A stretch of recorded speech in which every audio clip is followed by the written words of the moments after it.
నమస్తే, welcome to RTV. ప్రస్తుతం మనతో పాటు మ్యూజిక్ డైరెక్టర్ కార్తీక్ కొడగండ్ల ఉన్నారు. ఎన్నో సినిమాలకి మ్యూజిక్ చేశారు. దాదాపు 15 సినిమాలు మ్యూజిక్ చేశారు. 650కి పైగా పాటలు చేశారు. ప్రైవేట్ సాంగ్స్ గాని, అన్ని సాంగ్స్ కలుపుకొని. సిద్ధ శ్రీరామ్, ఎస్పి బాలు ఇటువంటి పెద్ద పెద్ద సింగర్స్‌తో కూడా వర్క్ చేశారు. అండ్ ఇంకా అప్‌కమింగ్ మూవీస్ కూడా క్రేజీ ప్రాజెక్ట్స్ అయితే తన చేతిలో ఉన్నాయి. అండ్ ఇంకా 'బ్రెత్‌లెస్' సాంగ్ ఏదైతే ఉందో 'బందూక్' ఈ సాంగ్ కూడా ఏ రేంజ్‌లో ఉందనేది మనం కూడా ఒకసారి ఆ 'బ్రెత్‌లెస్' సాంగ్ వింటే అర్థమవుతుంది. సో, ఎన్నో మిలియన్ వ్యూస్ కూడా వచ్చినాయి ఆ సాంగ్స్ అన్నిటికి కూడా. అయితే రీసెంట్‌గా మైక్రో ఫైనాన్స్ స్కామ్ పేరిట పెద్ద ఎత్తున చర్చ జరుగుతుంది. అసలు ఈ స్కామ్ ఎవరు చేశారు? మంగ్లీకి ఈ స్కామ్‌కి సంబంధం ఉందా? మధు రీసెంట్‌గా రిలీజ్ చేసిన వీడియోలో అడ్వకేట్ సుబ్బారావే హిమకాంత్ రెడ్డి అనే వ్యక్తిని పరిచయం చేశారు. తనే ఒక 20,00,00,000 వరకు తీసుకున్నారని హిమకాంత్ రెడ్డి తను నిందితుడు అంటూ కూడా మధు వీడియో రిలీజ్ చేశారు. కాదు, వీళ్ళంతా కలిసి వీళ్ళందరిని బాధితుల్ని మోసం చేశారని చెప్పేసి బాధితులను తీసుకుని అడ్వకేట్ సుబ్బారావు స్టూడియోస్‌కి వచ్చి అండ్ ఇంకా పోలీస్ స్టేషన్‌ల ముందు నిలబడి వాళ్ళతో మాట్లాడిస్తూ ఎఫ్ఐఆర్‌లు కూడా నమోదు చేస్తున్న పరిస్థితి. అసలు ఈ మొత్తం సినారియో మన మ్యూజిక్ డైరెక్టర్ కార్తిక్ దగ్గర నుంచే స్టార్ట్ అయింది అంటున్నారు. అంటే పంచాయతీ అనేది ఇక్కడి నుంచే స్టార్ట్ అయింది అనేది మాత్రం మనకి వినిపిస్తుంది. ఎందుకంటే కంప్లెయింట్ కాపీలో విట్నెస్‌లో తన పేరును కూడా యాడ్ చేశారు. తన ఫోన్ నంబర్‌ని కూడా యాడ్ చేశారు. ఏం జరిగిందో క్లియర్‌గా అడిగి తెలుసుకుందాం. హలో అండి. హాయ్. హలో అండి. నమస్తే. నమస్తే. ఎలా నడుస్తుంది మ్యూజిక్ అంతా? ఆల్ గుడ్ అండి. క్రేజీ ప్రాజెక్ట్స్ అన్ని కూడా అవును, నెక్స్ట్ అవును, ఉన్నట్టున్నాయి. అవును. అందుకే స్టూడియోలో పెట్టుకున్నాం మరి ఇది మనం ఇంటర్వ్యూ కూడా ఛానల్‌కి రమ్మంటే ఇంక బ్యాక్ టు బ్యాక్ అవుతున్నాయి. ఆ రీ రికార్డింగ్స్ అవుతున్నాయి. ఇప్పుడు 'వదల' అని చేస్తున్నామండి. డిఆర్ జగపతి బాబు గారు జగపతి బాబు గారిది రీసెంట్‌గా బాగా వైరల్ బాగా అయింది. వైరల్ అయింది. అండ్ డిఆర్ ఆస్ట్రోనట్ అని యూఎస్‌లో జరుగుతుంది. వితికా షేర్ అండ్ వరుణ్ సందేశ్ గారిది. అండ్ ఇవి కాకుండా ఇంకా చాలా 'సువేదన్ మహారాజ్' అని 'డొక్కా సీతం' ఇవన్నీ ఆల్మోస్ట్ అన్ని మధ్యలో ఉన్నాయన్నమాట. అతిథి రీ రిలీజ్ మీరే చేస్తున్నారు. అతిథి కూడా రీ రిలీజ్ దానికి మెయిన్ మహేష్ బాబు గారిది ఎలివేషన్స్ అవన్నీ కూడా బ్యాక్గ్రౌండ్ స్కోర్స్ అన్ని మనమే చేస్తున్నాము. ఓకే. సో అదే అది అవుతున్నాయి. ఇంత పీక్ టైంలో ఇది రావడం అంటే టైం చాలా అసలు మేనేజ్ యాక్చువల్‌గా చేయడం నేను చాలా ఆ కష్టంగా ఉంది. 'బ్రెత్‌లెస్' సాంగ్ విన్నప్పుడు కూడా నేను కూడా షాక్ అయ్యాను అసలు. హ్మ్. అసలు ఈ సాంగ్ ఎట్లా పాడారు అని. అవునండి. అండ్ ఇంకా 'జట్టిలో' ప్లెజర్. సాంగ్ కూడా నాకు సిద్ధ శ్రీరామ్ అవునా? గారితో ఓకే. పాడించిన సాంగ్ నాకు చాలా అవును. ఇష్టం దూరం అది. కరిగిన సాంగ్. హ్మ్. అవును, అవును. యెస్. కానీ యాహ్! నిన్న నేను సడెన్‌గా మీ పేరు చూసిన తర్వాత షాక్ అయ్యాను అసలు. హ్మ్. మీకు అసలు ఈ కేస్‌కి సంబంధం ఏంటి? హ్మ్. కంప్లెయింట్ విట్‌నెస్‌లో మీ పేరెందుకు యాడ్ చేశారు? హ్మ్. ఇంకోవైపు వేణు ఉడుగుల ఆయన పేరెందుకొచ్చింది? హ్మ్. ఇంకోవైపు ఇటు అడ్వకేట్ పూజారి నాగేశ్వరరావు హ్మ్. ఈయనెందుకు ఇన్వాల్వ్ అయ్యారు? మొన్న ప్రెస్ మీట్ ఎందుకు పెట్టారు? హ్మ్. మీ ముగ్గురు ఎప్పటినుంచో ఫ్రెండ్స్. మీ హ్మ్. ముగ్గురిది నేను ఫోటో చూసాను హ్మ్. ఇన్‌స్టాలో. హ్మ్. ఎప్పటినుంచో మీరంతా ఫ్రెండ్స్. హ్మ్. మీరందరూ ఈ స్కామ్‌కి సంబంధించి ఎందుకు ఇన్వాల్వ్ అయ్యి ఉన్నారు? స్కామ్ ఇన్వాల్వ్‌మెంట్ స్కామ్‌లో లేదులే. కాదు. అదే ఈ పంచాయతీలో. యాస్ స్కామ్ అన్న విషయం నాకు తెలియదు. అంటే నా జీవితం అంతా నాదంతా మ్యూజిక్ అండి. నా ప్రపంచమే మ్యూజిక్. హ్మ్. నేను ఎంటెక్ చేశా. ఇన్ఫోసిస్‌లో జాబ్ చేసి అన్నీ చాలా చాలా సౌకర్యాలన్నీ వదిలేసుకొని నాకు ఇష్టమైన రంగంలోకి నేనొచ్చి నాది ఏదో నేను చేస్తున్నా. సో, నాకు ఎప్పుడైనా అంటే నేను కొంచెం స్పిరిచువల్‌గా ఉండే వ్యక్తిని. అంటే ఓకే. నాకు వర్క్ లేకపోతే కొంచెం ఆ స్పిరిచువల్ వేలోనే ఆధ్యాత్మికంగానే ఉంటుంది నా జీవితం. అంత పెద్ద నేను కాంట్రోవర్సీ‌లోకి వెళ్ళాను. ఏమైనా ఉన్నా కూడా మనకెందుకులే గాని మన మనశ్శాంతిని డిస్టర్బ్ చేస్తుందంటే ఫస్ట్‌లోనే వదిలేస్తా నేను. సో, మంగ్లీ గాని, సుబ్బు గాని వీళ్ళు ఇప్పటి నుంచి కాదు. కొన్ని ఏండ్ల నుంచి తెలుసు నాకు. మంగ్లీ మన దగ్గర ఆల్మోస్ట్ ఒక 10, 15 సార్లు మన స్టూడియోకొచ్చింది. రికార్డింగ్ చేసింది. కొన్ని వందల సార్లు మేము కలిసినాము. అమెరికాకి చాలా సార్లు కలిసి ట్రావెల్ చేసినాము. ఈవెన్ ఇన్‌ఫాక్ట్ 2016లో తను చాలా రూరల్ ఏరియా నుంచి వచ్చింది. ఒక పల్లెటూరు నుంచి వచ్చింది అమ్మాయి. తను ఒక చిన్న స్కూటీ యేసుకొని స్టూడియోకొచ్చేది. అప్పుడు నేను మధురనగర్‌లో ఉండేవాడిని. రికార్డింగ్స్‌కి కోరస్ పాడడానికొచ్చేది. అప్పుడు ఆ టైంలో అమెరికాలో Telangana development forum global convention చాలా పెద్ద ఎత్తున మన టీఆర్ఎస్‌కి సంబంధించిన ఎమ్మెల్యేలు అండ్ గ్లోబ్ వైడ్‌గా వేరే వేరే కంట్రీస్‌లో సెటిల్ అయిన అందరూ తెలంగాణ వాళ్ళొచ్చినప్పుడు చాలా పెద్ద ప్రోగ్రామ్ అది. అప్పుడు గూడా విషు కల్వాల గారు వీళ్ళ ఆధ్వర్యంలో జరిగినప్పుడు ఫోక్ సింగర్స్ గావాలి అంటే నేను మంగ్లీ పాడుతుంది అండ్ మాటల తిరుపతి సై టీవీ అండ్ తేలు విజయక్క. సో, వీళ్ళందరూ నేను స్పెషల్‌గా వీళ్ళ గురించి తెలుసుకొని అప్పుడే నాకు పరిచయం. సో, స్పెషల్‌గా వీసా అదంతా వాళ్ళ వాళ్ళ అంటే వాళ్ళ ప్రోత్సాహంతోని ఇప్పించి నేనే స్వయంగా వీళ్ళని తీసుకెళ్ళాను. అందశ్రీ గారు గూడా నాతోని పాటే వచ్చిండ్లప్పుడు. దేశపతి శ్రీనివాస్ గారు, ఓకే. గోరటి వెంకన్న గారు అందరం ఒకటే ఫ్లైట్‌లో ట్రావెల్ చేసినాం. సో, అప్పుడు చాలా జోక్‌గా నవ్వుకుంటూ ఇట్లనే కెరీర్ స్టార్ట్ అయినంక ఇవన్నీ ఈ టైంలో చూస్తుంటే అదే అనిపిస్తది. ఒకప్పుడు జీవితమే మంచిగుండే గదా! ఏం లేనప్పుడు చాలా అమాయకంగా ఉండే నవ్వులు, అమాయకంగా చేసే పనులు ఇదంతా వచ్చినాక నేను కూడా మంగ్లీతో చాలా సార్లు అన్నా ఇవన్నీ చాలా కొంచెం దూరం పెట్టు ఇదంతా అంటే ఇగ పాపం ఎందుకు తనకు గైడ్ చేసేవాళ్ళు లేరో తను ఎదుగుతున్న కొద్దీ కొంచెం చుట్టుపక్కల కూడా కొంచెం మంచి వ్యక్తులుంటే తనకు మంచి చెడని చెప్తారు. సో ఇదంతా కూడా కొంచెం తన మాట తీరు వల్ల, తను రియాక్ట్ అయ్యే విధానం వల్ల పోతుందండి అది. ఓకే. అసలు అంటే ఏంటి ఫస్ట్ మీ వరకు ఎందుకు వచ్చింది? మీకు ఎవరు ఫోన్ చేశారు? మీకు అంటే ఇప్పుడు ఆయన వేణు గారితో మాట్లాడినప్పుడు కూడా వేణు ఉడుగుల వేణు ఉడుగుల ఆయన కూడా నాకు మంగ్లీ ఫ్రెండ్, సుబ్బారావు ఫ్రెండ్ అని ఆయనే చెప్పారు. మీరు కూడా మంగ్లీ ఫ్రెండ్, సుబ్బారావు ఫ్రెండ్ అని చెప్తున్నారు. సో అండ్ ఇంకా అంటే మీ ఇద్దరికి మళ్ళీ కామన్ గా అడ్వకేట్ పూజారి నాగేశ్వరరావు గారు కూడా ఫ్రెండ్. సుబ్బు గారిని వేణు ఉడుగుల గారికి పరిచయం చేసింది నేనే. ఓకే. నాగేశ్వరరావు పూజారి గారిని వేణు ఉడుగుల గారికి పరిచయం చేసింది నేనే. ఓకే. సో బేసిక్ గా 10 ఏళ్ల క్రితము వీళ్ళందరూ నాకు తెలుసు. నాగేశ్వరరావు పూజారి గారు మా పక్కూరే, ములుగు జిల్లా సీతక కాన్స్టిట్యున్సీ. ఆయన సినిమాల మీద ఇంట్రెస్ట్ ఉంది అది ఇది అన్నప్పుడు, వేణు అన్న ఒకసారి మన స్టూడియోకి వచ్చినప్పుడు ఇట్లా నేను ప్రొడ్యూస్ చేస్తే అది అన్నప్పుడు, అప్పుడు రాజు వెడ్స్ రాంబాయ్ ఉండే మధ్యలో అన్న మరి ఇట్లా ఇంట్రెస్ట్ ఉంది అంటే, మరి వేణు అన్న వాళ్ళు రెడీగానే ఉన్నారు, మరి ఆన్ బోర్డ్ అవ్వచ్చు మీరు ప్రొడ్యూసర్గా అది ఇది అంటే, ఈయన వాళ్ళిద్దరిని ఒక మీటింగ్ అయింది మన దగ్గర అయింది. సో అయినప్పుడు థింగ్స్ వెంట్ అవుట్ వెల్, మంచిగా వాళ్ళకి బాగా జరిగింది, అది సినిమా మంచిగా ప్రాఫిట్ వచ్చినాయి, పైసలు వచ్చినాయి. సో అట్లా అంటే ఇట్స్ ఎ ప్రివిలేజ్. అంటే నేను ఏదో చేసినా అని మాట్లాడిన కానీ ఒక సినిమాకి వెనకాల నేను కూడా ఉన్నందుకు చాలా హ్యాపీగా ఫీల్ అవుతుంది. వేణు అన్న కూడా నిన్న మాట్లాడినప్పుడు ఏంది కార్తీక్ ఏదో మంచి చేద్దామని చూస్తే ఈ పంచాయతీ ఏంది అంటున్నాడు ఆయన కూడా. సో ఇక్కడ సరే మన టాపిక్లోకి వస్తే, మార్చి 21 తారీఖు చాలా ఛానల్స్కి చెప్పిన నేను, మార్చి 21 తారీఖు నేను విజయవాడలో ఉన్నా. అరౌండ్ 2 o'clockకి సుబ్బు గారు నాకు నార్మల్గా కాల్ చేస్తారు, ఎత్తకపోతే మెసేజ్ పెడతారు. ఆయన పదే కాల్ చేస్తున్నారు, మెసేజ్ పెడుతున్నారు, కార్తీక్ గారు ఒకసారి అర్జెంటుగా మాట్లాడాలి అది ఇదేనంటే, సరే అని చెప్పాను. ఎమర్జెన్సీ అనుకో, నేను వేరే పనిలో ఉన్నా. సో ఎమర్జెన్సీ ఏమో అనుకొని ఇంకా నేను కాల్ చేస్తే, ఇట్లా కొంచెం ఇంపార్టెంట్ విషయం అండి, మాట్లాడాలి పర్సనల్గా అంటే, సరే చెప్పండి అంటే, కొంతమంది బాధితులు నన్ను అప్రోచ్ అవ్వడం జరిగింది. మంగ్లీ పేరుతోని మా దగ్గర డబ్బులు తీసుకున్నారు. కెఫేస్, స్కూల్స్, సిమెంట్ ఫ్యాక్టరీస్, క్లబ్బులు, పబ్బులు ఏవో కడుతున్నాము, చాలా పెద్ద ఎత్తున మనం చేస్తున్నాము, మీరందరూ కూడా దీంట్లో ఇన్వాల్వ్ కావచ్చు, మీరు కూడా షేర్స్ అవన్నీ ఉంటాయి మీకు కూడా అని.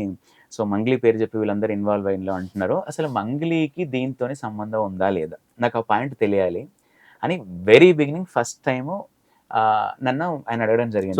సుబ్బారావు అడగడం జరిగింది. ఎప్పుడు 21 తారీఖు మధ్యాహ్నం. నేను అంత ఎందుకు మళ్ళీ అటు ఇటు తేడా వస్తే, ఇందాక ఫోన్ కూడా చెక్ చేసి చెప్తున్నా మీకు టైము, 2 గంటల ప్రాంతంలో అన్నాక నేను సరే ఇది ఇష్యూ చాలా పెద్ద ఇష్యూ, ఇది చాలామంది బాధితులు ఇన్వాల్వ్ అయ్యింది, ఇదంతా ఎందుకులే మనం దీనికి, సరే మన పనులన్నీ పక్కన పెడదాం. ఎందుకంటే అప్పుడు బ్యాక్ టు బ్యాక్ వేరే రికార్డింగ్స్ అవుతున్నాయి, పాటలు అవుతున్నాయి, ఫోన్లలో ఇంకా నడుస్తున్నాయి. నేను విజయవాడలో ఉన్నా, మా బావగారు కూడా హెల్త్ బాగాలేకుండే, ఇంకా వేరే మా బామ్మరిది పెళ్లి, ఇదంతా అన్ని హడావిడి మధ్యలో ఫోన్ కాల్ వచ్చింది.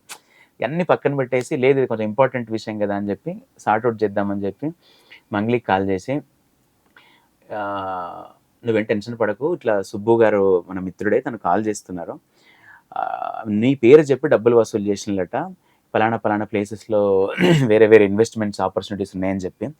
మరి ఇది ఎంతవరకు నిజము, ఏమైనా మాట్లాడతావా నువ్వు, మాట్లాడతా అంటేనే నేను కాన్ఫరెన్స్ కాల్ కలుపుతా, లేదు అంటే ఒకరి నెంబర్కి ఒకరికి ఎక్స్చేంజ్ చేస్తే మీరు మాట్లాడుకోవాలి. ఎందుకంటే this is no way related to my topic. అసలు నాకు దీంట్లో ఇట్లా ఎటువంటి అది లేదు, నాకు ఆ బాధితులు నాకు ఎవరో తెలియదు, డబ్బులు పెట్టింది ఎవరో తెలియదు, అండ్ ఈ కేసు పూర్వాపరాలు ఏంటో దాని గురించి నాకు ఏం ఐడియా లేదు, కాబట్టి మీరు మాట్లాడుతుంటే మీకు హ్యాపీగా నెంబర్స్ ఎక్స్చేంజ్ చేస్తే మీరు మాట్లాడుకోండి అంటే, మంగ్లీ వెంటనే లేదు కార్తిక్ గారు, మీరు కాన్ఫరెన్స్ కాల్ కలపండి, నేను లైన్లో ఉంటా, నేను మాట్లాడతా అన్నాక, ఈ కాన్ఫరెన్స్ కాల్ కలిపే టైంలో వాళ్ళ బ్రదర్ శివను కూడా కాన్ఫరెన్స్ కాల్కి తీసుకొచ్చినాక తన సుబ్బు గారు కూడా లైన్లోకి వచ్చినాక, సుబ్బు గారు తను అటు పక్కన మంగ్లీ గారు ఉన్నారు, ఇటు పక్కన సుబ్బు గారు, వీళ్ళకి ఒకరికొకరు పరిచయం చేసినాక, మీరు మాట్లాడండి, నేను కట్ అవ్వమంటే నేను కట్ అవుతా, నేను ఒక 2 minutes అట్లా బయటకు వచ్చిన, లేదు నేను ఉండమంటుంటా అంటే, కార్తీక్ గారు మీరు ఉండండి అది అంటే, అదే కాల్లో ఉన్నా నేను. ఉన్నాక ఇక్కడ ఎప్పుడైనా ఒక టాపిక్ మనము ఎత్తుకొని మాట్లాడుతున్నప్పుడు, ఆ టాపిక్ ఏంది, మీకు దీంట్లో ఇన్వాల్వ్మెంట్ ఉందా లేదా అని మాట్లాడినప్పుడు, మంగ్లీ గారు వెంటనే కొంచెం పాజిటివ్గా, లేదంటే నాకు ఇన్వాల్వ్మెంట్ లేదు, ఎవరు కావాలని చేస్తున్నారు, నాకు దీనికి ఎటువంటి సంబంధం లేదు, కావాలంటే మా తమ్ముడు కూడా లైన్లో ఉన్నాడు, అడగండి అంటే అయిపో. ఇక తను వాళ్ళ తమ్ముడు కానీ తను కానీ కొంచెము హై టోన్లో వాడాడు, కొంచెం బూతులు వాడేవాడు, కేసులు పెట్టడేంది, మమ్మల్ని అడుగుడేంది అదేనంటే, శివ మంగ్లీ కూడా కొంచెం హై టోన్లో మాట్లాడింది. కానీ అంటే నాకు మంగ్లీకి ఉన్న పరిచయంతోనే మా మధ్య, అంటే ఎప్పుడు ఆ బార్డర్ క్రాస్ చేసి ఎప్పుడు మాట్లాడలేదు, అని కొంచెం తను రెస్పెక్ట్ ఇస్తుంది, నేనంటే కొంచెం గౌరవం తనకి. సుబ్బు గారు కూడా నేనంటే గౌరవం. నేను ఉన్నప్పుడు మాత్రము ఈయన కొంచెం మాట్లాడండి అదేది, ఎందుకంటే నేను ఒకటే అనుకున్నాండి, పాపం వీళ్ళకి సంబంధం లేని ఒక విషయంలో ఎవరో ఒకరు వీళ్ళని టార్గెట్ చేస్తున్నారేమో, వీళ్ళకి ఫ్రస్ట్రేషన్ వచ్చిందేమో, మాట్లాడుతున్నారేమో, ఇట్స్ కామన్ కదా అది. ఇప్పుడు కొంతమంది సహనంగా లేదంటే మాకేం సంబంధం లేదంటే రిప్లేస్, కొంతమంది ఏమో వాళ్ళకు ఉండే టోన్ బట్టి లేదు ఎవడో వాడు ఏపీ చేసింది అదని చెప్పి అంటారు. సో ఒక్కొక్కరు ఒక్కో తీరుగా రెస్పాండ్ అవుతారు. సో అట్లా అనుకున్నా కానీ నేను ఇంత దూరం వస్తుంది అనుకోలేదు. బట్ నాకు సుబ్బ గారు చెప్పేదాన్ని బట్టి నాకు ఎందుకో కొంచెం అనిపించింది, లేదు ఇది కొంచెం వేరేలాగా ఉంది, తను వేరేలా రియాక్ట్ అవుతుందని మంగ్లీకి చెప్పి, కాదు మంగ్లీ నీకు ఇన్వాల్వ్మెంట్ ఉందా లేదా, నువ్వు జస్ట్ నార్మల్గా ఉంటే ఉందని చెప్పు, లేదంటే లేదని చెప్పు, లేకపోతే ఇంకేమైనా చెప్పు, లేదు నీకు ఇష్టం లేదు అంటే కాల్ కట్ చేసే, కానీ ఎవరినొకరు ఇట్లా అనుకోవడం ఎందుకు, ట్రిగ్గర్ చేసుకున్నాడు ఎందుకు, ఇది టాపిక్ ఎట్టో వెళ్తుంది అంటే ఈలోపు మధు అనే వ్యక్తిని కలిపింది వీళ్ళు కాల్లో. ఓకే. ఇప్పుడు ఐ థింక్ ఇందాక మాట్లాడింది కదా, ఓకే. నాకు వీళ్ళు ఎవరు మీరు లైన్ లో ఉన్నప్పుడు తను కూడా నేను లైన్ కాన్ఫరెన్స్ లో లోకి ఉన్నప్పుడు తను కూడా వచ్చాడు. తను లైన్ లోకి వచ్చిన విషయం నాకు తెలియదు. ఓకే. ఇందాక నేను సుబ్బు గారిది ఏదో ఇంటర్వ్యూ చూస్తుంటే కార్తిక్ గారు ఉన్నప్పుడు మధు కూడా లైన్ లోకి వచ్చింలో అంటే మధు లైన్ లో ఉన్నాడా, అదేంది లేదు శివాని కదా మాట్లాడింది అని చెప్పి ఇందాక మధుని కాన్ఫరెన్స్ లోకి తీసుకొచ్చింది ఎవరు? వాళ్ళే శివనో మరి మంగ్లీయో వాళ్ళే ఓకే. తీసుకొచ్చింది. అయితే నేను మధుని నేను అంటే అక్కడ నాకు అంటే నేను వినలేదు సరిగ్గా మధుది. ఇందాక నేను మళ్ళీ వాట్సాప్ అది గ్రూప్ కాల్ ఉంటది కదా, ఆ డేట్కి వెళ్ళి ఆ గ్రూప్ కాల్ చూస్తే 4 నెంబర్స్ ఉన్నాయి. సో ఐ థింక్ సుబ్బు గారు చెప్పింది కరెక్ట్. అయితే మధు కూడా ఉన్నారు అప్పుడు. బట్ నేను మధుతో మాట్లాడలేదు. ఆయన అంతవరకే విన్నా నేను అంతే అనేది. నాకు అంత రిజిస్టర్ కాలేదు మైండ్ లో. ఓకే. బట్ ఆయన కాన్ఫరెన్స్ కాల్ ఉంది, డెఫినెట్ గా ఉంది. ఇప్పుడు ఇందాక నేను చూసాను. ఓకే. సో వాళ్ళతో మధుకి బాగా పరిచయం ఉంది. ఉంది కాబట్టి కలిపారు అంతే. Yes, అంటే అవును. నాకున్న నాలెడ్జ్ ప్రకారము.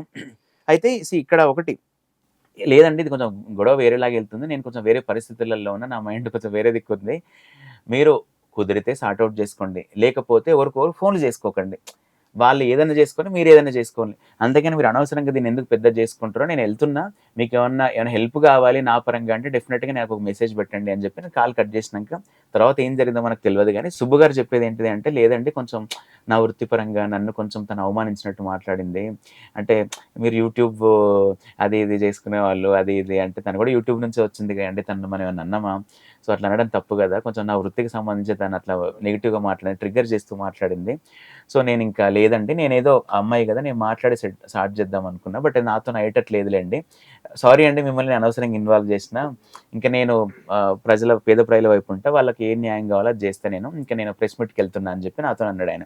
ఓకే. ప్రెస్ మీట్ ఎందుకన్నా నేను, లేదు ఎందుకంటే ఇది నిజానిజాలు తెలవాలి, ఇంకా చాలా మంది బయటికి రావాలి, ఎవరెవరు ఉన్నారో దీని వెనకాల, అందుకే ప్రెస్ మీట్ పెడుతున్నా అన్నారు. మంగ్లీకి తెలిసి ఈ విషయం తెలిసినాక కొద్దిసేపు తర్వాత మంగ్లీ చాలా కాల్స్ చేసింది, ఇక నేను ఎత్తలేదు, ఫ్రాంక్గా 1.5 అవర్ ఎవరి ఫోన్స్ ఎత్తలేదు. తర్వాత చాలా మెసేజ్ పెట్టాక మంగ్లీ ఫోన్ ఎత్తాక, కార్తిక్ గారు ఇట్లా కొంచెం మీరు చెప్పండి, తను ప్రెస్ మీట్కి వెళ్తున్నారట అంటే, అయ్యో ఆల్రెడీ ప్రెస్ మీట్కి వెళ్ళినట్ట, ఇదంతా అయిపోయింది, మరి ఒక మాట నువ్వే అప్పుడు కొంచెం ఇదే టోన్ అప్పుడు మాట్లాడితే అయిపోవు కదమ్మా, ఎందుకు అట్లా నువ్వు అగ్రెసివ్ టోన్లో మాట్లాడినావంటే, లేదండి నేను అట్లా నేను వేరే ఫ్రస్ట్రేషన్లో ఉన్నా, హిందీ సాంగ్ మొన్నటిదాకా నాకు దాని మీద ట్రోల్స్ వచ్చినాయి, అంతకుముందు డ్రగ్స్ దాని మీద అదయింది, ఇప్పుడేమో ఇదయింది, మా ఫాదర్కి హెల్త్ బాగాలేదు, ఆల్మోస్ట్ అని పాపం చాలా బాధపడి మాట్లాడితే నాకే బాధ అనిపించింది. అరే ఒక్కసారి కొంచెం ఈయన ఆలోచిస్తే బాగుండేది అని సుబ్బు గారికి కలిసి, లేదండి ప్రెస్ మీట్ అయిపోయింది, తను చాలా ఘోరంగా మాట్లాడిందండి, ఇప్పుడు మీతో అట్లా మాట్లాడుతుందేమో, నాతో చాలా ఘోరంగా మాట్లాడింది అన్నాక, సరే ఇదంతా కాదు, మరి ఇప్పుడు దీనికి ఏం చేద్దామంటే, నేను లేదండి నేను తనకి ఆ టైంకి నాకు బాగాలేక నేను అట్లా సారీ చెప్పానని చెప్పండి అంది మంగ్లీ. నాకు మెసేజ్ పెట్టింది. ఈ సుబ్బుకి సారీ చెప్తుందబ్బా, ఏముంది ఒకసారి నువ్వు సార్ట్అవుట్ చేసుకో, మాట్లాడు, తప్పుందో లేదో కనుక్కో అంతే కదా, ఆయన ఎందుకు తీసుకొచ్చాడంటే, సరే ఒక పని చేద్దాం సార్, అయితే మీ ఆఫీస్లో నేను ఈవినింగ్ 6కి వస్తా అన్నాడు ఆయన. ఆయన కోర్టు పని అయిపోయినాక 6కి వస్తాడు, నేను 6 వరకు రీచ్ అవుతాను, నేను కూడా హైదరాబాద్ 6-7 వరకు రీచ్ అవుతా, సరే మీరు ఇద్దరు రండి మాట్లాడదాం అంటే, ఇక మంగ్లీ ఏముందంటే, నాకు ఉండే స్టేటస్కు దీన్ని నేను రాలేనులేండి, అది కొంచెం కరెక్ట్ కాదు, ఆయనకి ఏదో ఒకటి చెప్పి కొంచెం క్లోజ్ చేయించండి, ఆ వీడియోలో అన్నీ తీయించండి అంటే, ఇప్పుడు నేను ఎట్లా తీయించాలి, బాధ్యతలందరూ ఆయన పక్కన ఉన్నారు, ప్రెస్ మీట్లో అంతా మాట్లాడింది కరెక్టే, నీకు ఇన్వాల్వ్మెంట్ ఉందా లేదా అని ఒక చిన్న సంజాయిషి చెయ్యి, ఒక చిన్న మాట చెప్పు, మాట చెప్తే దాన్ని బట్టి వాళ్ళు రెస్పాండ్ అవుతారు, కానీ నువ్వేం చెప్పకుండా అరుస్తూ వేరే టోన్లో మాట్లాడి అసలు దానికి నాకేం సంబంధం లేదు అట్లా కాదు కదా, డెఫినెట్గా నీకు మంచి చేద్దామని ఉంది 100% అని చెప్పి చాలా కూల్గా మాట్లాడినాను. ప్రామిస్ చెప్తున్నా, ఆ రోజు మా ఇంట్లో వాళ్ళందరూ కూడా, ఏంది ఇంత టెన్షన్లో ఉన్నావు, ఎన్ని ఫోన్ కాల్లో ఉన్నావు, ఎన్ని ఫోన్ కాల్స్ అంటే మధ్యాహ్నం 2కి స్టార్ట్ అయ్యి రాత్రి 11:45 వరకు కాల్సే. ఓకే. మంగ్లీ నుంచి, సుబ్బు నుంచి, ఇంకా మధ్య మధ్యలో వేరే. ఓకే. ఇక అయ్యాక ఇంక తర్వాత నేను ఏం చెప్పంటే, మంగ్లీ నేను చేయాల్సింది చేసిన, నువ్వు వస్తా అంటే, ఒకవేళ ఆయన కూడా కలుస్తా అంటున్నాడు, మీరు వచ్చి మాట్లాడుతా అంటే నేనే ఉంటా మధ్యలో, మీరు మాట్లాడండి, లేదు అనుకుంటే మీ ఇష్టం, కానీ నన్ను కూడా ఇన్వాల్వ్ చేయకుండా, నువ్వు తీయమంటే ఆయన తీస్తలేడు, నీ వర్షన్ ఏందో నువ్వు చెప్తలేవు, ఆయనతో డైరెక్ట్ మాట్లాడి ఆయన ఫోన్లు ఎత్తుతలేడు, ఇవంతా మాట్లాడాక ఆయన హర్ట్ అయిపోయాడు. ఇంకా తర్వాత ఈయన ఏమన్నాడంటే, సుబ్బు గారు కార్తీక్ గారికి పర్లేదులేండి ఇంకా మీరేం ఇన్వాల్వ్ కాకండి, ఇక ఇట్స్ ఓకే మనం చూసుకుందాంలే అన్నాక ఇక నైట్ మళ్ళీ కొద్దిసేపటి కాల్ చేసి చాలా ఏడ్చింది మంగ్లీ. మా ఫాదర్ బాగాలేదండి, కొంచెం తన ఐసీయూలో ఉండే ఉన్నాడు దాకా, అది ఇది అనవసరంగా తెలియని విషయాలకు నన్ను ఇన్వాల్వ్ చేస్తున్నారు, నాకేం ఇన్వాల్వ్మెంట్ లేదు దీంట్లో అంటే, అదే కొంచెం సాఫ్ట్ టోన్లో చెప్పొచ్చు కదమ్మా నువ్వు అది అని అన్నాక, ఇప్పుడు నేను రెడీగానే ఉన్నా అండి, పర్లేదు నేను వస్తా అన్నది. వస్తా అన్నాక సుబ్బుకి చెప్తే నాకు రేపు కోర్టు ఉంటుందండి, నేను మార్నింగ్ 8:00 నేను కలుస్తా అన్నారు. నేను మార్నింగ్ వేరే దగ్గరికి వెళ్ళేది. ఓకే. ఎప్పుడు ఇది ఏ డేట్‌కి వచ్చారు? అదే 21st నైట్ ఇదంతా జరిగింది. ఓకే. 21st తను ఫస్ట్ రానన్నది, తర్వాత వస్తా అంది. ఓకే. అరౌండ్ ఇదంతా జరిగి చాలా ఇష్యూ అంత పెద్దదాకా వస్తా అంది. మీటింగ్ అంతా ఎప్పుడు జరిగింది? మీటింగ్ ఇంకా ఆ రోజు అంతా ఫోన్‌లోనే. ఓకే. ఫోన్‌లో అయ్యాక ఆ రోజు తను రాలేదు. 6:00 వస్తా అంది, రాలేదు. తర్వాత వస్తా అని రాలేదు ఈవినింగ్. మరి మార్నింగ్ అయితే నేను ఉండను. సుబ్బు గారు అంటే ఎవరి మాట వింటారు, ఎవరితోని చెప్తే వర్కౌట్ అయితది అంది. ఎవరు మన మంగ్లీ. అయితే మరి తను నాకు నాగేశ్వర పూజారి గారి ద్వారా కొన్ని ఇయర్స్ బ్యాక్ పరిచయము. నేను సార్‌తోనైతే మరి మాట్లాడి చూస్తా అని చెప్పి కాల్ చేస్తే అరౌండ్ 11:30, 12 అయిందనుకుంటా. సార్ మరి ఇట్లా ఇష్యూ ఉంది, కొంచెం ఏదో బాధపడుతుంది అది ఇది. మరి తను సుబ్బు గారేమో వెరీ అగ్రెసివ్‌గా ఉన్నాడు ఆయన. ఆయన ఇంకా లేదండి తను అట్లా అన్నది, ఇట్లా అన్నది అని చెప్పి చాలా అది ఉంది. సో మనకు ఎవరి దిక్కు న్యాయం ఉందో అదేం తెలవదు మనకు. మరి మీరేమన్నా కూర్చొని ఏమైనా సార్ట్ ఔట్ చేస్తారా? ఇప్పుడు వాళ్ళొస్తారు, వీళ్ళొస్తారు. మీరేమన్నా కొంచెం పెద్దరికంగా ఏమైనా మాట్లాడతా అంటే మాట్లాడండి అంటే, అరే ఇంత పెద్ద ఇష్యూ అయిందా? అది ఇది. సరే సుబ్బు కూడా తెలుసు కదా, నేను మాట్లాడతలే. పొద్దున కొంచెం నువ్వు కూడా రా, నీకు అన్నీ తెలుసు కదా వీళ్ళ గురించి, అండ్ దీంట్లో ఉన్నావు కదా ఫస్ట్ నుంచి. పూజారి నాగేశ్వరరావు గారు, సుబ్బారావు గారు వాళ్ళిద్దరు కూడా మంచి పూజారి నాగేశ్వరరావు గారి ఆఫీస్ లోనే సుబ్బు గారు స్టార్టింగ్ లో నాకు పరిచయం. ఓకే. 7-8 years బ్యాక్ వాళ్ళ ఆఫీస్ లో వర్క్ చేశాడు, ఆయన దగ్గర వర్క్ చేశాడో తెలియదు. కేసెస్ గురించి వచ్చేవాడు అప్పుడప్పుడు 405 లో. వచ్చినప్పుడు నాకు అక్కడ మేనేజర్ హరి అని ఉంటారు. సో ఇట్లా వీళ్ళు టీ తాగడానికి అట్లా ఇట్లా కలిసేవాళ్ళు. అట్లా కొంచెం సినిమాల ద్వారా అట్లా పరిచయం ఏర్పడ్డది. సో నేను ఒకటే అన్నా, సార్ మరి రేపైతే నేను ఉండట్లేదు, కొంచెం మీరు ముందుండి కొంచెం సార్ట్ అవుట్ చేస్తే అమ్మాయి బాధపడుతుంది. సుబ్బు గారు కూడా ఏదో విషయం తెలుసుకుందామని చూస్తున్నారు. ఏమైనా మీకు మీ వల్ల ఏమైనా హెల్ప్ అవ్వగలిగితే, ఏమైనా మంచి చేయగలిగితే చూడండి అంటే, సరే చేస్తా అన్నాక ఈయన 7:30కి నాకు కాల్ చేసిండు పొద్దున నాగేశ్వర పూజారి గారు. 8:00 మీటింగ్ కదా మరి వస్తున్నారా అంటే, అదేం సార్ నేను లొకేషన్ పంపినా మీకు ఏం రెస్పాండ్ కాలేదా వీళ్ళు అంటే, ఏం రెస్పాండ్ కాలేదు నాకంటే, ఏమో సార్ మరి తెలియదు అన్నా. ఈమె కాల్ చేసి ఎత్తలేదు. ఆ టైం మంగ్లీ కాల్ చేసి ఎత్తలేదు. లేదండి మీరు తీయించండి నేను రాలేను అంది మళ్ళా. అరే అమ్మ ఇంత ఇంత అన్ని పనులు వదిలిపెట్టి ఆ రోజు నేను స్టూడియోనే పడుకున్నాను, నేను వర్క్ ఉండే నైట్ దాకా ఇక్కడే పడుకున్నాను నేను. అరే ఇన్ని వదిలిపెట్టి ఇంత చేద్దామంటే కూడా అది లేదు. 8:00 అయితే సరే మీటింగ్ పొద్దున్నే కదా నేను ఉండొచ్చు కదా అని చెప్పి అదే ఉద్దేశంతో ఉన్నా. ఫోన్ ఎత్తలేదు. ఇట్స్ ఓకే అని చెప్పి నేను మణికొండలో మన ఇల్లు. ఇక వెళ్ళినాక ఇంకా పూజారి గారికి మంగళికి మెసేజ్ పెట్టినాం. పూజారి గారు ఐ థింక్ తను హెల్ప్ చేస్తారు. ఒకసారి వెళ్ళి తనకు రిక్వెస్ట్ చేసుకొని ఒకసారి అంతా మీటింగ్ అరేంజ్ చేసి, సుబ్బు వీళ్ళందరూ తనకు తెలుసు, నీ గురించి కూడా నేను చెప్పిన తనకి మొత్తం ఎవ్రీథింగ్ అంతా. బాధితులు కూడా వస్తా అన్నారు. నీ వర్షన్ ఏందో చెప్పు, ఒకవేళ ఇన్వాల్వ్మెంట్ లేదు అంటే నాకు ఏం ఇన్వాల్వ్మెంట్ లేదండి. ఈ బాధితులకు ఏమైనా సహాయం చేయదలుచు కూడా నేను సహాయం చేస్తాను. నేను నా ఇన్వాల్వ్మెంట్ లేదు, నా పేరు ఉంది అని కనుక తెలిస్తే నేను ఎవడైతే నా పేరు చెప్పుకొని వాడుకున్నాడో వాడిని తీసుకొచ్చి అందరిని కూర్చోబెట్టి నేను ఏమైనా సార్ట్ అవుట్ చేయడానికి ప్రయత్నిస్తా అని చెప్పి ఒక మాట వాళ్ళకు ధైర్యంగా ఉంటుంది. ఇక అంతేగాని ఎవడు వాడు పెట్టింది అది చేసింది వేరే టాపిక్ డైవర్ట్ చేయాల్సిన అవసరం లేదు. ఇప్పుడు ఇక్కడ ఇష్యూ ఏంటిది, ఇప్పుడు పోతుంటే మంగ్లీ వర్సెస్ సుబ్బు లాగా అయింది. అది బాధితులు వర్సెస్ ఎవరైతే మోసం చేసిన వాళ్ళది కదా. సో చెప్పినాక సరే అన్నది అంత అయిపోయింది. నేను వెళ్ళలేదు మీటింగ్. 10:30, 11కి అందరూ వచ్చింది గ్యాంగ్ అందరూ. వేణుడుగుల గారు అండ్ సురేష్, ఇటు పక్కన మంగ్లీ అండ్ వాళ్ళ సుబ్బు గారు వీళ్ళందరూ వచ్చినాక కాల్ చేసిన అందరూ, వాళ్ళు కాల్ చేసిన వీళ్ళు కాల్ చేసిన, నేను లేను ఇక్కడ, నేను మణికొండలో ఉన్న, వేరే అప్పుడు జర్నీ ఇదంతా ఉండే, నాకు వేరే మీటింగ్స్ ఉండే, మీరు కానిచ్చేయండి డెఫినెట్గా ఏమైనా నా ఇన్వాల్వ్మెంట్ ఏమైనా కావాలి నేను వస్తా అని చెప్పినా నేను వెళ్ళలేదు ఇక మీటింగ్కి.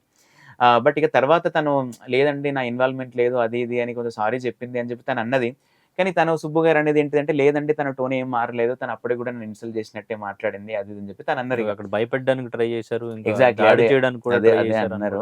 అంటే మాటలతోని దాడి చేయడానికి ట్రై చేసిండ్రు, కొంచెం భయపెట్టినట్టు చేసిండ్లండి. తనకి ఎక్కడ కూడా నేను ఇట్లా తప్పు చేశాను అన్న ధోరణి కానీ ఎటువంటిది లేదు తనకి అని చెప్పి తను అన్నారు. ఒకటి సరే ఇప్పుడు ఇక్కడ ఒకటండి, తన ఇన్వాల్వ్మెంట్ ఉందా లేదా అని నిజంగా నాకు కానీ మీకు కానీ తెలియనప్పుడు ఏంటంటే, ఒకవేళ కనుక నిజంగా ఇన్వాల్వ్మెంట్ లేకపోతే నాకు ఇన్వాల్వ్మెంట్ లేదండి, నేను ఆడపిల్లని, నేనేది పని చేసుకుంటూ బతికేదాన్ని, నన్ను ఇట్లా అనవసరంగా ఇట్లా టార్చర్ చేయకండి, నాకు ఎటువంటి సంబంధం లేదు, దయచేసి కొంచెం దీన్ని ఎట్లా సాల్వ్ చేయాలో నాకు చెప్పండి, ఎందుకంటే నాకు దీనికి ఇన్వాల్వ్మెంట్ లేదు అని ఒకటి అడుగుతా అయిపోగాని వేరే టోన్లో అయ్యేసరికి అది కొంచెం వేరేలాగా వెళ్ళిపోయింది. అది స్టార్టింగ్ లో నిజంగా చెప్పాలంటే, ఇప్పుడు అంటే సరే ఎఫ్ఐఆర్ లో నా పేరు లేదు కానీ కంప్లైంట్ లో అంటే సుబ్బు గారు ఎట్లా పరిచయం అంటే, పలానా ఇట్లా కార్తిక్ గారు ఎప్పుడు ఫోన్లో మాట్లాడించిన మంచిగానే రాసింది, మంగ్లీ గారు కూడా ఓకే, తను మనకు మంచిగానే ఉంటారు. ఒకటి ఏంటిదంటే మీడియాకి ఎట్లా వెళ్ళింది అంటే, ఓకే ఈడ మరి మీడియాకి పొద్దున ఎస్ఐ గారు నాతో మాట్లాడుతున్నప్పుడు అట్లెట్లు ఇస్తారండి మీరు, మణీందర్ గారు మాట్లాడుతున్నారు అట్లెట్లు ఇస్తారండి మీరు కాపీ, కంప్లైంట్ కాపీ అంటే మేము ఇవ్వలేదు అంటే ప్రెస్కి ఎవరికి, మేము మీడియాకి మేము ఇవ్వలేదు, అసలు మా దగ్గర ఉంటుంది, అది మంగ్లీ ఇచ్చినట్టుంది అంటే దాంట్లో నా ఫోన్ నెంబర్ ఉంది, ఏమన్నా పేరు ఉన్నది, అట్లట్లా అంతా క్లియర్గా ఉన్నది, మీరు అట్లెట్లు ఇస్తారు. సరే ఇప్పుడు ఏదో మంచి చేద్దాము ఇద్దరికి, అంటే ఆమె ఏదో ఈయన ఏదో చెప్తున్నాడు, ఆమె ఏదో చెప్తున్నాడు, మన వల్ల ఏమైనా మంచి జరుగుతుందేమో సార్ట్అవుట్ చేద్దామని ఎన్ని పనులున్నా పక్కన పెట్టుకొని మనం ఏదో టైం ఇస్తే ఏదో గాలికి పోయే కంపెనీ మనం తలిగించుకున్నట్టు అయింది. ఓకే. మిమ్మల్ని పిలిచారా? పోలీసులు పిలిచారా? పోలీసులు పిలిచారు అంటే జరిగింది ఏంటంటే ఒక్కసారి మాకు వివరణ కావాలి, కొంచెం మీరు వచ్చి రిక్వెస్ట్ గానే ఎస్ఐ గారు కాల్ చేశారు 2 టైమ్స్. ఏ గారు నేను వేరే పనులలో నేను రాలేనండి. పంజాగుట్ట పిఎస్ నుంచి. పంజాగుట్ట కాదు, నార్సింగికి తను కంప్లైంట్ ఇచ్చింది నార్సింగి. కేసు కూడా రిజిస్టర్ అయింది. యాక్చువల్లీ పొద్దున్నే కాల్ చేశారు వాళ్ళు. కేసు రిజిస్టర్, నేను అడిగాను మరి రిజిస్టర్ అయిందండి కేసు అంటే రిజిస్టర్ అయింది అన్నారు. సో వాళ్ళు కాల్ చేసి రమ్మన్నారంటే చాలా పొలైట్ గానే మీకు కుదిరినప్పుడు రండి. సుబ్బారావు మీద అక్కడ కేసు ఫైల్, సుబ్బారావు మీద, మధు మీద ఎక్కడ చేయలేదు. మధు మీద చేయలేదు. అదే కదా పాయింట్. మధు మీద చేస్తే అసలు ఈ టాపిక్ ఉండదు కదా. ఓకే. సో మీకు ఫోన్ కాల్లో మాట్లాడినప్పుడు కాన్ఫరెన్స్ కాల్లో మధుని కూడా వీళ్ళు లైన్ లోకి తీసుకున్నారు. మంగ్లీ ఆర్ శివ ఆయన మధు అని నాకు తెలియదు యాక్చువల్లీ. పొద్దున సుబ్బు గారు అది ఇంటర్వ్యూలో మధు కూడా లైన్ లో ఉన్నారంటే నేను అదే గ్రూప్ కాల్ చూస్తే నేను ముగ్గురమే ఉన్నాం అనుకున్నాను. నలుగురు. మధు మాకు పెద్దగా పరిచయం లేదు, అసలు ఆ వ్యక్తి కూడా మాకు తెలియదు అన్నట్టుగా వీళ్ళు మాట్లాడుతారు. పరిచయం లేదన్నారా కంప్లీట్ గా? ఎవరు? మా మంగ్లీ అయితే మా బ్రదర్ కి జస్ట్ హాయ్ అంటే హాయ్, బాయ్ అంటే బాయ్ అన్నట్టుగానే పరిచయం వాళ్ళకి అన్నట్టుగా. నాకు రియల్లీ డోంట్ తెలియదు. అంటే నేను కాన్ఫరెన్స్ కాల్లో అయితే 100% ఇప్పుడు చూసాను నేను. తను అంటే మనం ఇక్కడ దాయాల్సిన పని లేదండి, మనం ఎవరికి ఏం దాయాల్సిన పని లేదు ఇక్కడ. సో కాన్ఫరెన్స్ లో అయితే నాకు తెలిసి ఉన్నారు 4 నెంబర్స్ ఉన్నాయి చూసారా. సో మంగ్లీ, సుబ్బు గారు, తను శివ అండ్ తను ఇంకో నెంబర్ నాకు తెలిసి తను మధు అనుకుంటా. Okay right. సో అయితే ఇక్కడ మధు మీద మంగ్లీ కేసు ఫైల్ చేయలేదు. మొత్తం తనే మోసం చేశాడు, తనే మంగ్లీ పేరు చెప్పి మోసం చేశాడు అంటూ కూడా ఇక్కడ మాట్లాడినా కూడా తన మీద కేసు ఫైల్ చేయలేదు. అండ్ ఇంక ఇప్పుడు మధు వీడియో రిలీజ్ చేశాడు. మంగ్లీకి అసలు ఎటువంటి సంబంధం లేదు, మంగ్లీకి కానీ వాళ్ళ బ్రదర్కి కానీ. మొత్తం కూడా సుబ్బారావు హిమకాంత్ రెడ్డి అనే ఒక పర్సన్ నాకు పరిచయం చేస్తే తనే ఒక 20 కోట్లు మా దగ్గర తీసుకుని మోసం చేశాడు. అతను సుబ్బారావు ఫ్రెండే. సుబ్బారావు దగ్గర డబ్బులు ఇప్పిస్తాను, సుబ్బారావు హిమకాంత్ రెడ్డి దగ్గర డబ్బులు ఇప్పిస్తానని చెప్పేసి మాకు మాట ఇచ్చాడు. దానికి బదులుగా ఇండస్ట్రీలో కొంతమంది సెలబ్రిటీస్ నంబర్స్ నాకు కావాలి అని చెప్పేసి అడిగాడు. తనకి బిగ్ బాస్ కి వెళ్ళాలని ఉంది అని చెప్పేసి ఇప్పుడు మధు వీడియో రిలీజ్ చేశాడు. అండ్ ఇంకా మంగ్లీ మొన్న ప్రెస్ మీట్ లో తనకి శ్రీముఖి అంటే క్రష్, తన బిగ్ బాస్ కి వెళ్ళాలనుకుంటున్నాడు అని చెప్పేసి కూడా మంగ్లీ కామెంట్ చేశారు. ఏంటి అసలు సుబ్బారావు అసలు ఎప్పటి నుంచో పరిచయం కదా, ఈ యాంగిల్ ఉందా? బిగ్ బాస్ కి వెళ్ళాలి, సెలబ్రిటీస్ నంబర్స్ కావాలి, శ్రీముఖి అంటే క్రష్, యాంగిల్ అంటే మనం అంటే బీయింగ్ మీడియా మీరు కూడా ఇప్పుడు తన క్రష్ ఉంటే తప్పేంది, నార్మల్గా అంటుంది. అసలు క్రష్ ఉంటే ఇక్కడ మోసపడ్డ బాధితులకు ఎట్లా న్యాయం చేయాలరా, ఎట్లా పైసలు ఇప్పేయాలి, మధు అనేటు నిజంగా ఎవరైతే దీంట్లో ఫ్రాడ్ చేసిందో వాళ్ళని ఎట్లా ఇన్వాల్వ్ చేయాలి, ఇది వీళ్ళకి ఎట్లా న్యాయం చేయాలి. అసలు ఆయనకు శ్రీముఖి మీద క్రష్ ఉంటాయింది, లేకపోతే మంగ్లీ ఇదంతా ఎందుకు మాట్లాడారు? మాట తీరు అదే అంటున్నా కదా, ఆమెకు ఎట్లా మాట్లాడో తెలియదు. ఇప్పుడు ఈవెన్ నేను ఫస్ట్ టైం కాల్ కలిపినప్పుడు కూడా ఆమె కొంచెం లో టోన్లో మాట్లాడి, లేదండి నేను తప్పు చేయలేదు, నాదేం తప్పు లేదండి, నా ఇన్వాల్వ్మెంట్ లేదు, నేను దేనికంటే దానికి రెడీ, నేను ఎక్కడైనా చెప్పడానికి ఒక మాట టైపు అటేసి ఇటేసి. ఇప్పుడు చాలా మందికి ఏం డౌట్ వస్తుంది అంటే అంత అగ్రెసివ్ గా మాట్లాడి శివాన్ లైన్ లోకి తీసుకుని మధుని లైన్ లోకి తీసుకుందంటే వీళ్ళు ఆల్రెడీ అందరు కలిసి చేసిలేమో అని డౌట్ వస్తుంది. మధుతో కావాలని వీడియో పెట్టించారంటారా మాకు సంబంధం లేదు అని? కావాలంటే ఐ డోంట్ నో అండి. ఎందుకంటే ఇప్పటి వరకు అసలు బయటకు రాని మధు తన మీద ఇప్పుడు మంగ్లీ కూడా కేసు ఫైల్ చేయలేదు. సడన్ గా వచ్చి వాళ్ళకి సంబంధం లేదని వీడియో రిలీజ్ చేయడం వెనక, ఎందుకంటే ఇక్కడ ఇప్పుడు ఎంత రచ్చ జరుగుతుంది, బాధితులు మాకు న్యాయం జరగాలని చెప్పేసి వాళ్ళు అన్ని ఇప్పుడు మీడియా ఛానల్స్ చుట్టూ, పోలీస్ స్టేషన్ చుట్టూ తిరుగుతూ ఉన్నారు. ఎంతో కష్టపడి కూడబెట్టిన డబ్బంతా కూడా తీసుకున్నారు. చాలా బాధాకరం. ఈ టైంలో అసలు వీళ్ళకి సంబంధం లేదని వీడియో రిలీజ్ చేయడం వెనకాల కారణం ఏంటి, ఎవరు ఉండొచ్చు? అది నిన్న యాక్చువల్లీ వేణు గారు కూడా నిన్న కాల్ చేశారు నాకు, వేణుడుగుల గారు. నేను ఇదే అన్నా, అంటే ఇదంతా ఇప్పుడు ఒక్కటే విషయము, ఇప్పుడు మంగ్లీ గారు కానీ సుబ్బు గారు కానీ ఇదంతా కేసులు కాకుండా ఇదంతా ప్రాబ్లం ఎక్కడొచ్చింది, ఎవరి పేరు వినబడుతుంది ఫస్ట్ నుంచి? మధు అనేట ఆయన పేరు వినబడుతుంది కదా, మధువే కదా తన పేరు. వినబడుతున్నప్పుడు అసలు మధు గారు నా పేరు వాడుకున్నారండి, మధుకు నాకు ఏం సంబంధం లేదు అని చెప్పి ఒక్కసారి కంప్లైంట్ చేస్తే అయిపో కదా, చేయలేదు. పోనీ ఒకవేళ నిజంగా ఇప్పుడు ఆ కాన్ఫరెన్స్లో తీసుకున్నప్పుడైతే ఆయన నెంబర్ ఉంది కాబట్టి ఇప్పుడే తెలిసింది నాకు. సో ఒకవేళ నిజంగా నెంబర్ ఉండి మాట్లాడే, రే ఒక్కసారి వచ్చి నాకు ఏం సంబంధం లేదని చెప్పి, అట్లనే దీనికి నిజంగా అంటే ఈమె దగ్గరుండి కొంచెం ఈ సంబంధం లేదని చెప్పి అట్ ది సేమ్ టైం బాధితులందరికీ ఏమైనా న్యాయం చేయగలిగితే ఈమె కొంచెం ఫ్రంట్ లైన్లో ఉండి కనుక ఇదంతా చేపిస్తే ఇదంతా ఒక్క 10 నిమిషాల్లో పోవు. ఏమైతే పడ్డ మరక 10 నిమిషాల్లో పోవు. ఇక్కడ ఎక్కడ కూడా వాళ్ళదన్నారు వీళ్ళదన్నారు చుట్టుపక్కల వెళ్తుంది, కానీ ఆ 2 words అసలు ఏదైతే యాక్యురేట్ సొల్యూషన్ కావాలో దానికి వెళ్తలేదు పాయింట్. ఇప్పుడు ఈయన వచ్చి అంటే ఇప్పుడు ఇదంతా ఎట్లుంది అంటే ఒకరి మీద కూడా నిందలేసుకోవడం పక్కదారి పట్టినట్టు ఉంది. ఇప్పుడు ఇక్కడ ఏదో రెడ్డి ఏదన్నారు ఇందాక, హిమకాంత్. ఇప్పుడు హిమకాంత్ రెడ్డి అనేట ఆయన సుబ్బు ఫ్రెండ్ అని, లేకపోతే ఇండస్ట్రీ నెంబర్స్ కావాలని, ఇదంతా ఏమండి ఇదంతా నాకు పెద్ద నమ్మసక్యంగా అయితే లేదు. బట్ ఐ డోంట్ నో, ఎందుకంటే నాకు సుబ్బు గారు తెలుసు, ఆయన సరే ఆయనకు పిచ్చి గిచ్చి ఉందా అంటే ఆయనకు సినిమాలంటే ఇంట్రెస్ట్. ఓకే. ఆయన ఇప్పుడు కాదు, ఆ గత 7-8 ఏళ్ల నుంచి కూడా ఆయన చిన్న పాత్రలు చేస్తున్నాడు. అండ్ సినిమా వాళ్ళు చాలా మంది ఆయనకు తెలుసు, క్లయింట్లు ఉన్నారు. అండ్ అది కాకుండా నేను చేసిన 2-3 సినిమాల్లో కూడా ఆయన కొన్ని పాత్రలు వేస్తున్నారు. సో ఆయనకు నిజంగా ఒక క్రష్ ఉంది, లేకపోతే ఇట్లా బిగ్ బాస్‌లోకి రావాలి అంటే మంగ్లీనే టార్గెట్ చేసుకోవాల్సిన అవసరం ఏముంది? చాలా మంది సెలబ్రిటీలు ఉంటారు కదా ఇండస్ట్రీలో. అంటే మంగ్లీ ఎందుకు అని అంటే నా question. But I don't know. But అంటే అంత అంత దిగజారి ఒక బిగ్ బాస్‌కెళ్ళాలి అంటే ఇంతమంది జీవితాల్ని పణంగా పెట్టి, ఇంతమంది బాధితులను క్యాస్ట్ చేసుకొని బిగ్ బాస్‌కి అంటే ఎళ్ళేంత అదైతే ఐఎమ్ ఐ డోంట్ థింక్ అంటే అంత అంత చేయాల్సిన అవసరం అయితే నాకు లేదనుకుంటున్నాను నేను. తన గురించి తెలుసు కాబట్టి నేను చెప్తున్నా. ఓకే. అంటే ఇదంతా ప్రాపర్ ఒక ఇన్వెస్టిగేషన్ జరిగి ఇదంతా చేస్తే తప్ప మనం దీంట్లో నిజ నిర్ధారణ రాదు గానీ, బట్ ఇదంతా కొంచెం ఒకరి మీద ఒకరు నిందలేసుకోవడం, ఒకరి మీద ఒకరికి చెప్పడం. ఎందుకంటే ఇక్కడ ప్రాపర్ ఒక ఇన్వెస్టిగేషన్ లేదు గదా! ఎవరి మైండ్‌కి తోచినట్టు వాడు ఇన్వెస్టిగేట్ చేసి వాడు అదే జడ్జిమెంట్ ఇస్తున్నాడు. ఓకే. హ్మ్. కానీ అంటే ఇక్కడ బ్యాక్ టు బ్యాక్ మంగ్లీ మీదే ఎందుకు ఏదైనా కాంట్రోవర్సీ గాని, ఏదైనా ఇష్యూ జరిగితే మంగ్లీ మీదే ఈ బ్యాక్ టు బ్యాక్ జరుగుతూ వస్తున్నాయి కదా! హ్మ్. ఎక్కడ ప్రాబ్లమ్ జరుగుతుందంటారు? అంటే బ్యాక్ టు బ్యాక్ అంటే ఏం జరిగింది ఇప్పుడు మీరనేది ఈ మధ్య హిందీ ఏదో ఒక సాంగా? వివాదం హిందీ హ్మ్. సాంగ్ గాని, హ్మ్. అంతకుముందు బర్త్‌డే పార్టీ డ్రగ్ ఇష్యూ అన్నారు. హ్మ్. సో, ఇట్లా ఇంతకుముందు ఏదో ఒక గుడి దగ్గర షూట్ చేయడం గాని. హ్మ్. సో, ఇవన్నీ కూడా అంటే ఇదొకటండి. సింగర్స్ ఇప్పుడు మనకి సింగర్స్ చాలా మంది ఉన్నారు. హ్మ్. ఫోక్ సింగర్స్ కూడా చాలా మంది ఉన్నారు. హ్మ్. అంటే చిన్న స్థాయి నుంచి ఎదుగుతూ వెళ్ళినోళ్ళు. హ్మ్. వాళ్ళ పని వాళ్ళు చేసుకుంటూ పోతుంటారు. ఎస్పెషల్లీ సింగర్స్ గాని, మ్యూజిక్ డైరెక్టర్స్ గాని హ్మ్. చాలా సెన్సిటివ్‌గా ఉంటారు.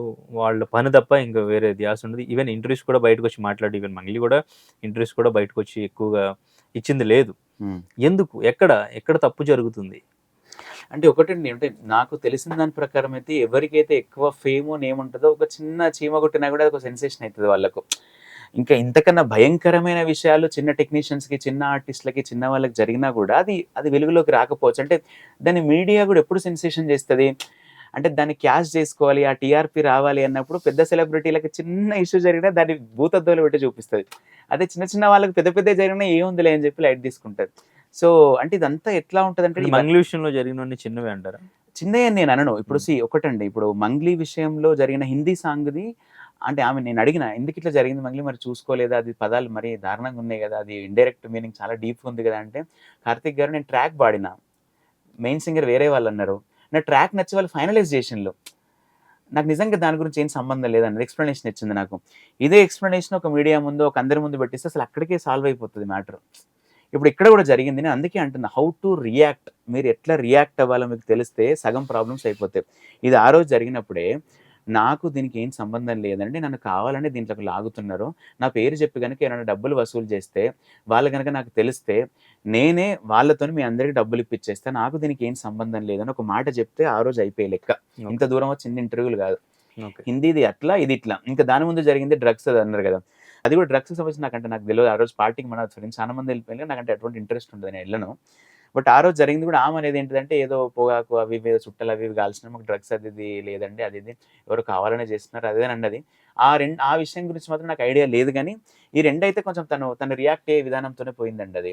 ఓకే. హ్మ్. కానీ అంటే దీనికి సంబంధించి ఇప్పుడు ఈ మైక్రో ఫైనాన్స్ స్కామ్‌కి సంబంధించి వీళ్ళు కాదు వాళ్ళని, వాళ్ళు కాదు వీళ్ళని, వీళ్ళల్లో వీళ్ళంటే ఏం జరిగిందనేది క్లారిటీ లేకుండా చేస్తున్నారు. హ్మ్. అసలు బాధితులకి న్యాయం చేసేదెవరు? ఎట్లా న్యాయం జరుగుతుందనేది క్లారిటీ లేదు. హ్మ్.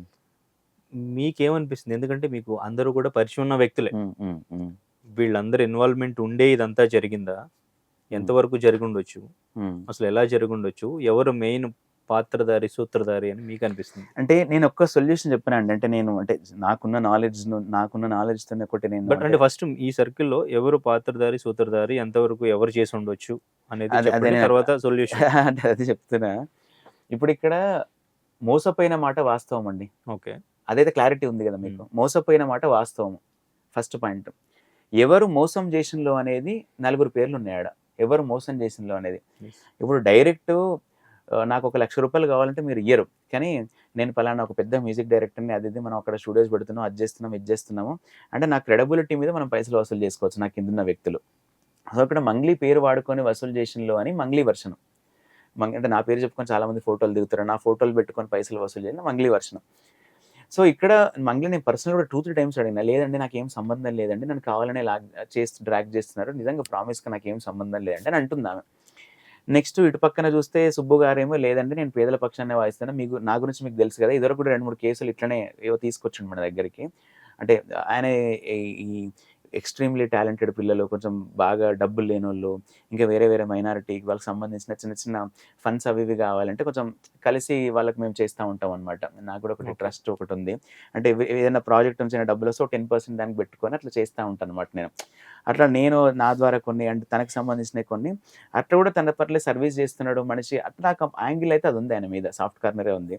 ఇప్పుడు మీరు ఇందాక అన్నారు కదా, బిగ్ బాస్కు ఇది ఇంతమందిని తొక్కుకుంటూ ఒక అందలం ఎక్కాల్సిన పని అయితే ఆయనకు లేదేమో అనుకుంటున్నాను నేను. సో ఇక్కడ ఇన్వాల్వ్మెంట్ అనేది ఒకటే అండి. ఇప్పుడు ప్రాపర్‌గా అంటే రైట్ అవి ఇప్పటికిప్పుడు ఒక ప్రాపర్‌గా దీనికి ఒక కమిటీని ఏర్పాటు చేసుకొని ఏదైనా ప్రాపర్ ఒక ఇన్వెస్టిగేషన్ టీమ్ ఏమైనా హైర్ చేసి గవర్నమెంట్ ఇన్వాల్వ్ అయ్యి అసలు అన్ని ఇంటర్వ్యూస్ అన్నీ ఆపేసుకొని ఫస్ట్. అన్ని ఇంటర్వ్యూలు ఆపేసి ఇప్పుడు నేను ఒకటి చెప్తా, వాళ్ళు ఒకటి చెప్తారు, వాళ్ళు ఒకటి చెప్తారు, మీరు ఒకటి చెప్తారు. ఆడియన్స్‌కు ఇదంతా చాలా తలనొప్పిగా ఉంటది. సో ఇట్లా కాకుండా ఫస్ట్ రైట్ అవి అందరిని అన్ని ఆపేసుకొని ఓన్లీ వీళ్ళు ఎవరైతే బాధితులు, ఎవరైతే పేర్లు కనబడుతున్నాయో మోసం చేసిన అందరిని వినిపించి వాళ్ళందరినీ తీసుకొని ఫాస్ట్ ట్రాక్‌గా ఒక 10 డేస్ 15 డేస్‌లో అన్ని తెప్పించుకొని సార్ట్ ఔట్ చేసుకొని ఇది అని ఇస్తే అసలు క్లోజ్ అయిపోద్దండి.